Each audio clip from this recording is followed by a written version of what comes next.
Case of Piero Fortunato Zanfretta, Part 2, by Charles Lear. In last week's blog, we looked at the first two UFO and occupant encounters reported by Italian security guard Piero Fortunato Zanfretta. The case was investigated by the Carabinieri, Italian military police, and evidence was found in the form of possible landing traces in the first and second instances, with the addition of huge footprints in the second. In conscious recall, Zanfretta described encountering an enormous, green, ugly, and frightful creature with undulating skin no less than 10 feet tall. Under hypnosis after the first instance, he said he was taken to a bright, hot place and examined by monsters about 10 feet tall, with hairy green skin, yellow triangular eyes, and red veins across the forehead. He also described them having metal strips over their mouths that told him they were from the third galaxy, wanted to talk to the people of Earth, and would return soon in greater numbers. Italian journalist Rino Di Stefano became interested in the case, stuck with it, and wrote a book about it titled The Zanfretta Case, first published in Italian in 1984, and then in English in 2014. The reader can refer to his website, promoting the book, for most of the information. According to Di Stefano, Zanfretta's second encounter, where his car was found by the Carabinieri to have been extremely hot inside and out, in spite of the winter cold, got a lot of publicity. A hypnosis session was again arranged with the original psychotherapist, Dr. Mauro Moretti, except that this time it was to be televised on local station TVS. The story that came out of this is described in the book, but Zanfretta was hypnotized multiple times, and Di Stefano isn't strict about chronology. It seems that in this session he described being taken up into a triangular craft in a beam of green light. According to him, the inside of the craft appeared to be too big to be accommodated by it and resembled a city. One of the creatures, in the hypnosis sessions described in the book, Zanfretta said they identified themselves as the Dargos from the planet Titania, took his gun and fired 5 times. It was silent, which seemed to have explained the fact that his gun was found to have been fired that many times without him being able to recall who or what he'd fired at. He was confronted by 10 creatures that took him to be examined. They put a helmet on his head that seemed to translate, but it caused him great pain. When he asked why they were doing this to him, it was explained that they needed human guinea pigs. As the audience watched, he protested that he had a family and wanted to be left alone. Zanfretta became a celebrity and experienced the problems that came with it, including having his mental health questioned. This caused him to regret having told his story.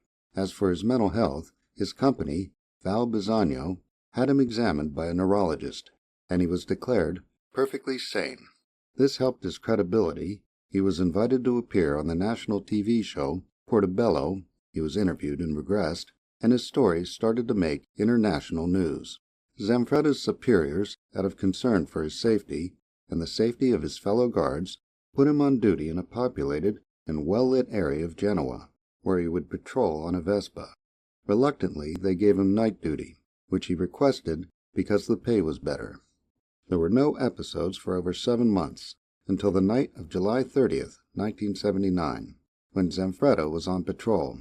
He went missing and was found by his fellow guards running in the dark on top of Mount Fascia. There was only one road up, and other Val Bisogno guards who were patrolling it said he hadn't been seen going up it, and this included a guard at the bottom of the road who stood in the middle of it when he was alerted Zanfretta was headed towards him after Zanfretta had failed to call in. Another hypnosis session was arranged, and this time, at his request, Zanfretta was injected with sodium pentothal. Once again, he said he had been lifted up into the craft by a green light. According to him, he met Almoc, Prince of the Dargos, who was slightly taller than the others. Almoc told him that their planet was doomed, and that they needed a place to start over, and intended to build a domed city on Earth. Like many contactees before him, Zanfretta said he was warned about the danger posed to Earth by our atomic weapons. He also said he was shown a clear sphere with a gold pyramid inside, and that Almoc told him this was a means, much like a television, to become familiar with the Dargos. He went on to say that Almoc told him they would return when the great cold comes, and give the sphere to an American professor whose name sounded like Hanky. The doctor who had administered the pentothal reportedly suggested Hynek, and Zanfretta is said to have agreed, although he did not know who Hynek, presumably J. Allen Hynek, was. Zanfretta then described hitting buttons on a nearby console until a hatch opened, whereupon he jumped out of the craft, which was fortunately only around 10 feet above the ground. He said the creatures lowered his Vespa after him. According to the account on the website, Zanfretta went missing again on December 2, 1979, while driving an Austin Mini. His 4-man rescue team of 2 men each in 2 cars drove to the scene after spotting a UFO in the hills over Genoa. When they approached, 2 beams of light came down out of a large cloud, and both cars shut down. The men got out, and Lieutenant Casiba shot at the beams, which seemed to have caused them to go out. One of the guards, Germano Zanardi, was reportedly so unnerved by the experience that he never recovered and shot himself in the head a few months later. Zanfretta was found and was again hypnotically regressed. The story came out that when he was at a gas station in downtown Genoa, he heard a voice calling him and couldn't resist walking towards it. It came from a man he described as slightly taller than him, with an egg-shaped head. He said he was wearing a checkered suit and had something made of steel instead of a shirt.